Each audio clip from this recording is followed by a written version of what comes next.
Hi, this is Tony Miller. We're at the Petersen Automotive Museum in Los Angeles. I'm one of the docents here, and I'm going to be showing you around the vault, which is the underground staging area for cars that are going to be exhibited in the museum upstairs. The vault is sponsored by the Hagerty Collector Car Insurance Company, and this is one of several video tours that will be broadcast over the next weeks and months. So let's get started.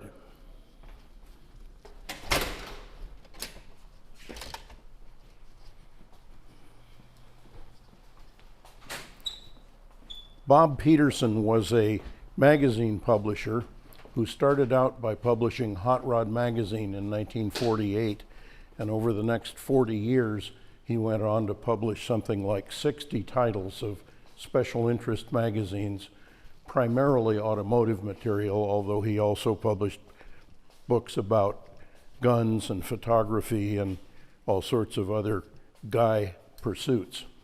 The museum has about 400 cars in it, of which roughly 250 are down here in the vault. This was originally a department store, but it became the Petersen Museum in 1994, and it's been in business ever since. We're going to look today at hot rods and customs, both of which are modified American cars typically. Hot rods are usually early cars, pre-war cars, that are modified in the interest of performance, and customs are sometimes later model cars, which are modified to enhance their appearance. This first car in the row is the Bosley Interstate. It could be considered a custom, but it was actually a prototype for what Mr. Bosley hoped was going to be a series of mass-produced vehicles. It was built on a Corvette chassis with a Pontiac engine. It didn't happen as a production vehicle, so it's a one-of-a-kind. The vehicle right here behind it is a 1953 Cadillac with a body by Ghia, an Italian coach builder.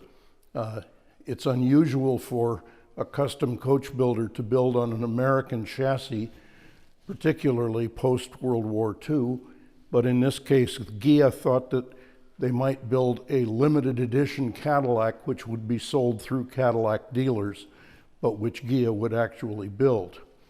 They built a pair of these on spec. This one was eventually bought by the then richest guy in the world, Ali Khan, and Mr. Khan was married to Rita Hayworth.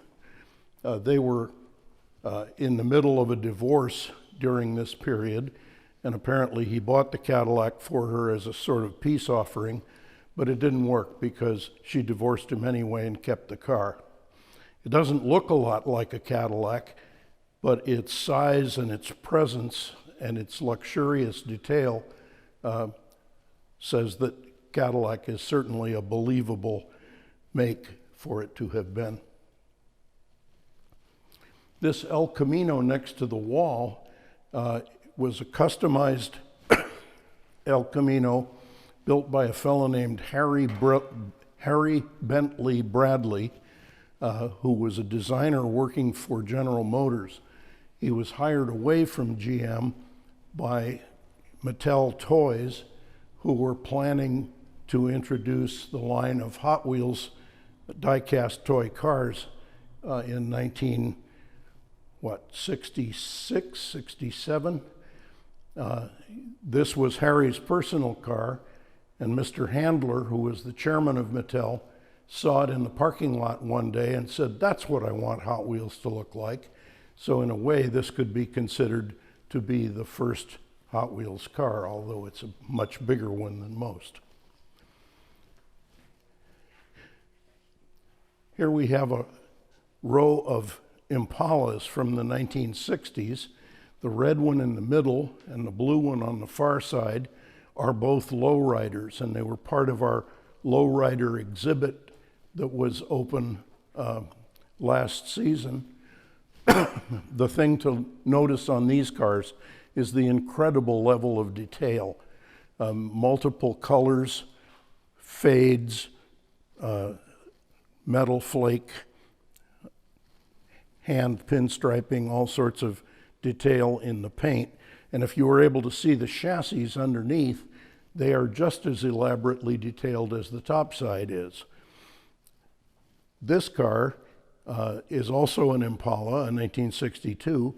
It's not considered a lowrider, it's a custom, and it belongs to Billy Gibbons of the ZZ Top band. It's actually just a very severely lowered Impala. He calls it Slampala, and Billy owns a number of interesting hot rods and customs. We have his 1948 Cadillac custom that's called Cadzilla, and it's on display upstairs. Apparently we have an agreement with Billy that we'll give him a parking space for Slampala, in exchange for which we get to exhibit Cadzilla. That works out well for both of us. This car is the Plymouth Explorer, and it's a concept car that was designed by Virgil Exner, the head of styling for Chrysler, and built by the Ghia company in Italy. It's kind of a sheep in wolf's clothing because although it has a very exotic appearance and wears wire wheels and a Nardi steering wheel and other performance implications, it's actually powered by a flathead Plymouth 6, which might have a struggle pulling the skin off a pudding. So it's really not a very high performance vehicle in fact, but it looks high performance. Let's wander down here a ways. This is a 56 Chevy Bel Air convertible. It's not really a custom, although it was very popular with the same folks who built hot rods and customs. Now we're into the hot rods. This is a Mathon. Mr. Mathon was a builder of marine engines, and he figured out that he could take two Chevrolet 350 small block cylinder blocks, weld them together, make a custom 16-cylinder camshaft and crankshaft, and have a V16 marine engine. He built several of those, and they worked fine in boats, so the obvious next step was to put one in a Model T Roadster. This obviously is about as overpowered as you can get, and it's probably not very practical for street use, but certainly is impressive. This is a Ford 1926 Model T two-door sedan built by Lil John Butera. And Lil John was primarily a builder of dragsters and funny cars, but he built a few street rods, this one for himself a number of years ago. He intended to use it on hot rod cruises, which are long 500 miles or so cruises around the country. The car was equipped with every imaginable luxury accessory. So it's got power everything and tunes and air conditioning and all that stuff. It's been said that it's probably the best hot rod ever built in terms of its quality of construction and level of comfort. But after a couple of years using it on cruises, John said it was an old man's car and he didn't like thinking of himself as an old man, so he sold it. This car is a 1928 Ford Model A two-door sedan that's been chopped, meaning the top has been lowered, channeled, which means that it's very close to the ground, and it's powered by a supercharged flathead Ford from 1948 or thereabouts.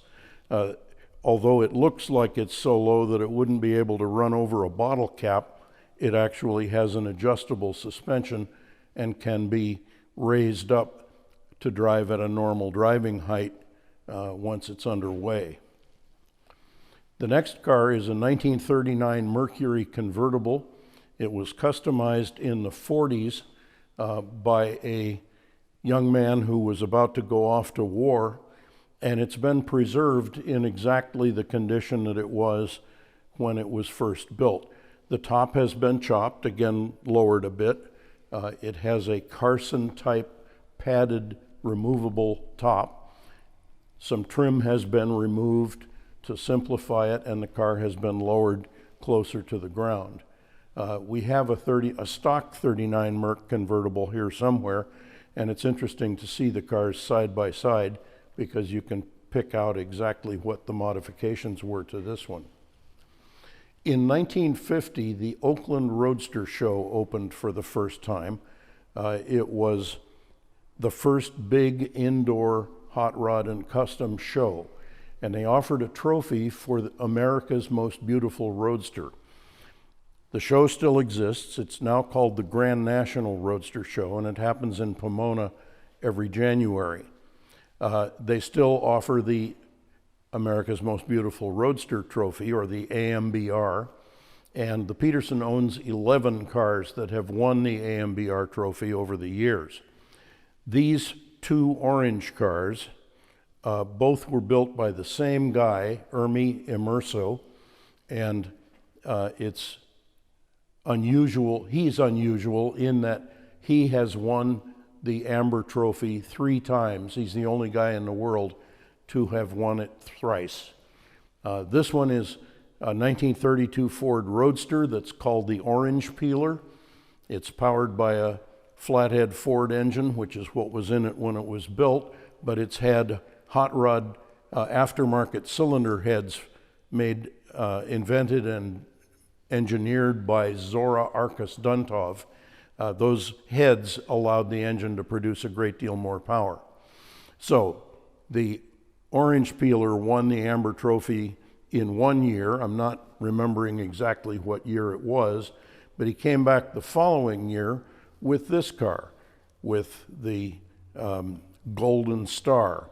It's made from a 1924 Model T Ford Roadster.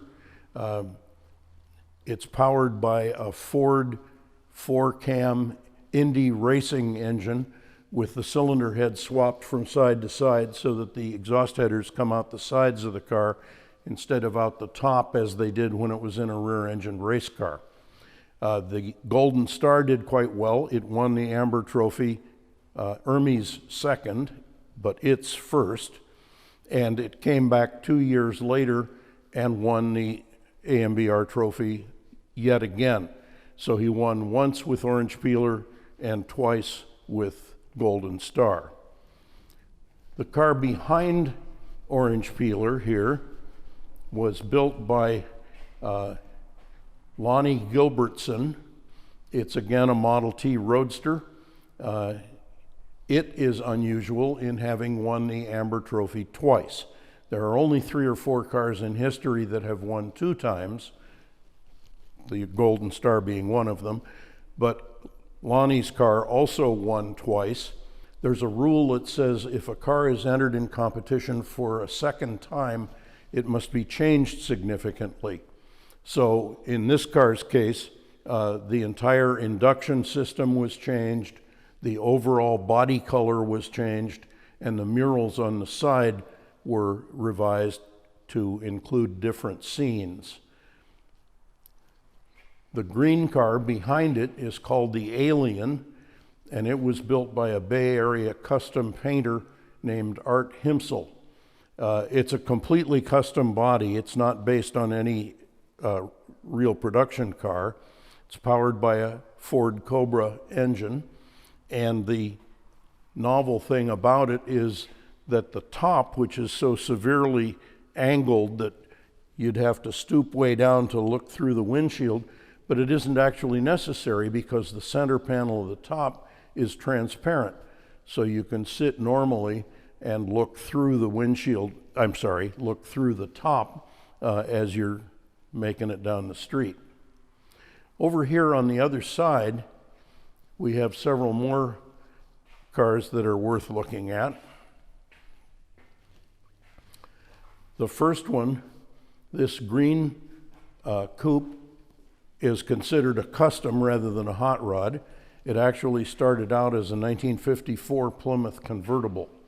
It was designed by Chip Foose and built by a Midwest shop belonging to Troy Trepanier. Troy believes that show cars should also be competent road cars, so although it looks like a 54 Plymouth modified, it's actually a Viper underneath. It has a Viper V10 engine, and the suspension, steering, and brakes are all Viper components as well.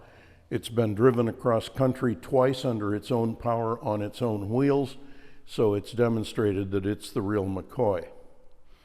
All three of these Roadsters were AMBR winners.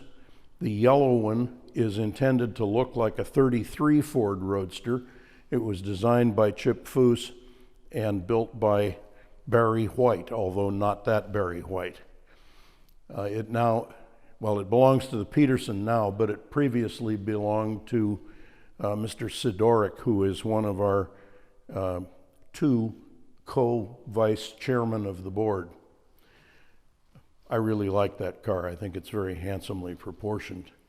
The black car is intended to look like a 32 Ford Roadster, although neither of these cars have any antique parts in them. They're all made from scratch, but the shape of them is similar to a 33 and a 32 Ford Roadster. The black one started out painted yellow, and it was entered in the 1999 Oakland show. It was called the Boydster II. It's another Chip Foose design, but was built by Boyd Coddington. When it was yellow and entered as the Boydster II, it didn't win the AMBR trophy, but Chip took it back, modified some details on the car and painted it black, which is what he said it should have been in the first place, and it reappeared at the 2000 Oakland show, now renamed the 0032, and in that second appearance it won the AMBR trophy again. This car is intended to resemble a 32 Ford Roadster, the same as the black car, although without fenders. It was built by Boyd Coddington, and it's built entirely of aluminum. Unlike the real 32 Fords, which were steel, this one has an all-aluminum custom body, and I don't remember who commissioned it originally. Here are a couple more customs. This is a Cadillac lowrider that was constructed for the Actor Army Hammer. It has leopard skin upholstery, not real, of course, all the world's pinstriping, and is a pretty sleek Cadillac, much lower than it would normally have been. This car is was a 59 El Camino originally from Chevrolet. About 30 years ago, a fellow started customizing it, and he added 1960 Cadillac rear quarter panels and a 61 Cadillac front sheet metal group, which changed its appearance considerably, but he sold it before he finished it, and it went through multiple hands over the next 30 years.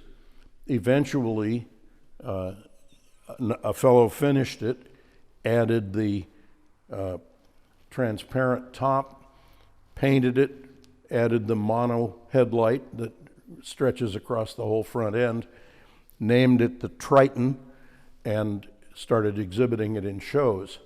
After a little bit, he decided that it was better suited to be in a museum than in his home, and so it came here and has been here ever since.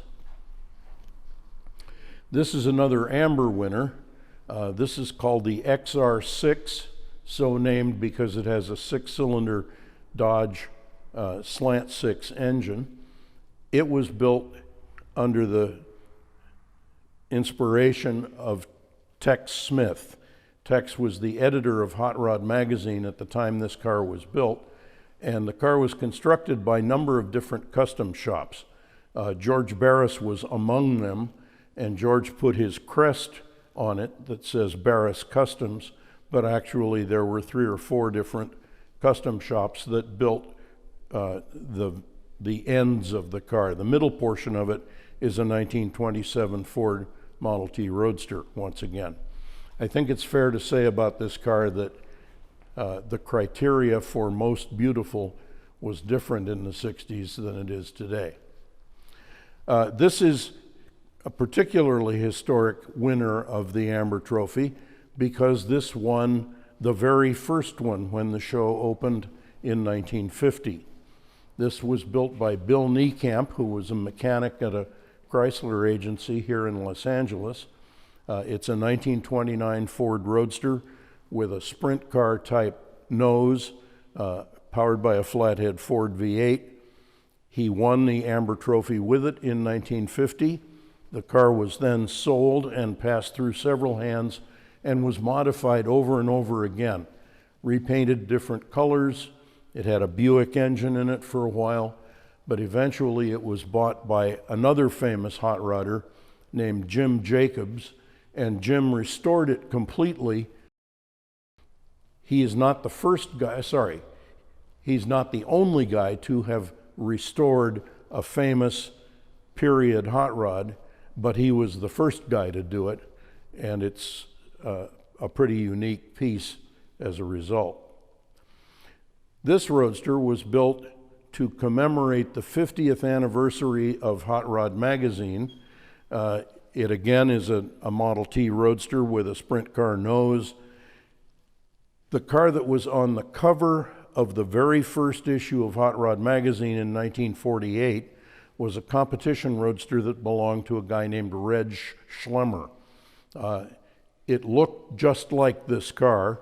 It had flames of the same design, and when Hot Rod Magazine celebrated its 50th anniversary in 1998, this car was built by the Roy Brizio shop in South San Francisco to commemorate that 50th anniversary. And this car looks exactly like the Red Schlemmer car did, although it's powered by a modern Ford small block V8 rather than the flathead Ford that was in it originally. These two cars are called Cobras, although they have nothing to do with Carroll Shelby. They were built by two brothers who decided that they wanted to have two-seat roadsters that were distinctive in their appearance, didn't look like everybody else's cars. So they built a model of this body in plaster in their garage, took fiberglass molds off of the body, and then laid up fiberglass body parts in those molds and fused them together into complete bodies. They made three. They sold the third one to a friend, and it's never been seen again. But these two were finished by the two brothers for themselves. The one on the left is on a 1940 Ford frame and has a Cadillac engine in it. The one on the right has is on a shortened Oldsmobile chassis. The brothers are still around, and they've told us that they wish that it had occurred to them to copyright the Cobra name because it might have been worth something to them, but they didn't. And so when Carroll Shelby started building the Cobra, he didn't owe them anything. These two cars actually are both Boyd Coddington constructions. The yellow one is called the Aluma Coupe, and it was designed by Larry Erickson, who was the head of the Cadillac design studio. It's built entirely in aluminum, and it was inspired by the competition coupes that hot rodders used to run at the dry lakes in the years after World War II. This one is powered by a turbocharged Mitsubishi engine, which is mounted in the rear. And the red one it's both a hot rod and a custom, but it's also a sports car. It's called the Sports Star, and it was designed by Chip Foose and built by Boyd Coddington. It's powered by a Lexus V8 engine, and the running gear is also Lexus derived. Foose and Coddington collaborated on hundreds of cars, but virtually all of them were hot rods. This one is a sports car of sorts, and as far as I know, it's the only sports car that those two guys ever built. And this is a 32 Ford Roadster powered by a Chrysler Hemi V8. It was built by the Roy Brizio shop again, but I'm sorry that I don't know for whom it was built. Certainly is a handsome 32 though. This is a drag racing car called a funny car. When funny cars first happened in the 60s, they were full-sized stock American cars, but powered by dragster engines and running racing fuel like nitromethane. Over the 50 years or so since they were first introduced, funny cars have changed shape considerably. They're longer, sleeker, lower, and no longer resemble the passenger cars that they were intended to, or that they represent. This one, for example, is claimed to be a Mustang, but it doesn't really look very much like a Mustang at all. It was campaigned by John Foose, who is arguably the most successful driver in drag racing history. He's won 16 world championships in the funny car category, and he has 3 adult daughters who all became professional drag racers. 2 of them have now retired, but one of them set a track record at 335 miles an hour at some track in the Midwest within the last couple of years. And this car, I think this will be the last one we talk about. This is a dragster using 2 flathead Ford engines. The flathead Ford was used from 1932 to 1953. These appear to be somewhere in the middle, 1949 or 1950 engines. It was built by a fellow named Flathead Jack, who deals in speed parts for these flathead engines and complete engines that he assembles himself. I don't know if this is actually a serious competition car or if it's primarily a showpiece, but I like it either way. I think that kind of wraps up our collection of hot rods and customs. How are we doing on time? I know the, sorry. I got to keep talking. I've run out of things. Okay, so we'll wrap up now. And please tune in to YouTube and see other Petersen segments. I hope you enjoy what you've seen. And please come and visit the Petersen and see the vault sponsored by Hagerty. And that's all I had to say.